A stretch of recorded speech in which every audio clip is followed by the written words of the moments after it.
Welcome back to Wild Style. This is Angela. So last night I went to it was a great class on sourdough that someone put on, but it was so overwhelming that I came home and was just like, oh, no wonder people don't get into this because you're feeding it every 12 hours and you're taking off half for discard, and then you've got to figure out how to use up your discard so it doesn't go to waste. And you've got to store it on your counter, and you've got to have a special lid, and you've got to do all these things that just made it so complicated. You can't leave town. They actually have somebody said they have sourdough hotels. And so that's literally like you have someone watch your sourdough while you're on vacation. That's way too complicated for me. So I thought I'd create a quick video of how I do sourdough. You can call it the lazy way, you can call it the easy way, whatever makes you happy. But I don't do complicated when it comes to sourdough. So this is my sourdough starter. It's probably been sitting in my fridge for a year and I haven't touched it.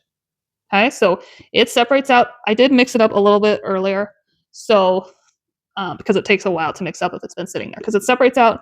The water on top turns a little bit black and a little bit murky, and that's fine. Doesn't hurt anything. If it's purple or orange, you need to throw it out. If it's black and murky, that's good. That just means you got bacteria in there. It's just doing its thing. It's totally fine. So I store mine in a plastic container. There is one rule with sourdough, and it's you don't want to store it in a metal bowl. So stirring it up with a metal spoon or something is fine on a short-term basis, but long-term in a metal bowl, that metal will react with the sourdough and it will kill that off. Short-term is fine though. So it's still a little bit separated out in here. I actually have somebody coming over today and she wanted to have some sourdough, so I'm just gonna feed mine a little bit so that it's ready for me to give her some of it. I could give her some of this as is, but I haven't messed with mine in a while. I thought it might be good anyway. So once I take it out of the fridge, which has been sitting there literally shoved in the back of my fridge for probably a year, and it's fine. So don't let other people talk you out of that. You go out of town, it's in your fridge. It's fine. So I just mix it back up. Right at first, it gets real kind of stringy, clumpy, weirdly textured. The more you mix it, the better it gets. Mine's pretty watery and thin right now, which is fine. We're going to fix that. So because I haven't used it in a while, I'm going to go ahead and reactivate it. If I'm actually using it all the time, then I can just pull it out of my fridge and I will immediately use it. If I haven't used it for a while, you might feed it first, which means pull it out 12 hours before you want to use it, feed it, which is flour and water, and then let it sit on your counter for a little bit. Just warm up and get that bacteria going. Since I haven't used mine, as you can see, in a long time, I'm going to feed it. So to feed it, also simple. There's all sorts of different ratios you can find online. Just do 1-to-1 ratio. I'm going to do 1 cup of flour, 1 cup of water. And you can use the same cup. I just always keep that cup in my flour bin so that I don't ever have to wash it. Just stays in there. So I'm going to use a different cup for my water. All right, 1 cup flour, 1 cup water. Just going to stir it in.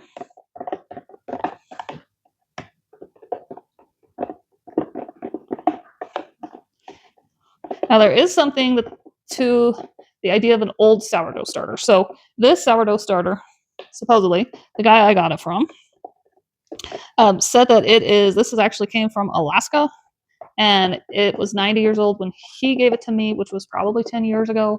So this starter is probably almost 100 years old, if not 100 years old. So the great thing about that is these bacteria, it's an ancient bacteria at this point, which means it's very, very good for you. It's very healthy for you.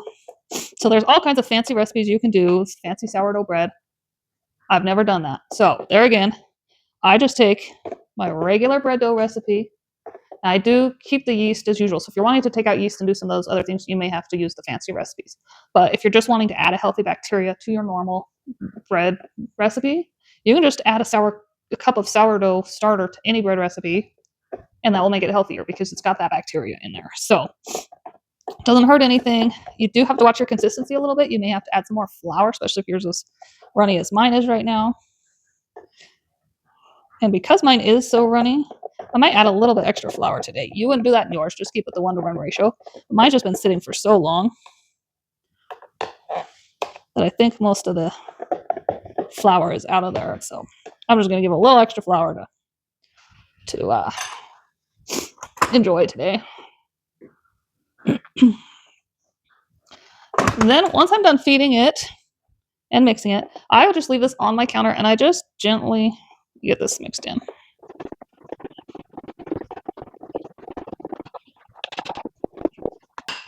Okay, so now that's all mixed in. I just leave it on my counter and I gently stick the lid on because you want it to be able to release the air and the gases. So as that flour and water mixes together and that bacteria works it over, it's gonna bubble up, it's gonna release some gases. So you just have to have a way for that to escape.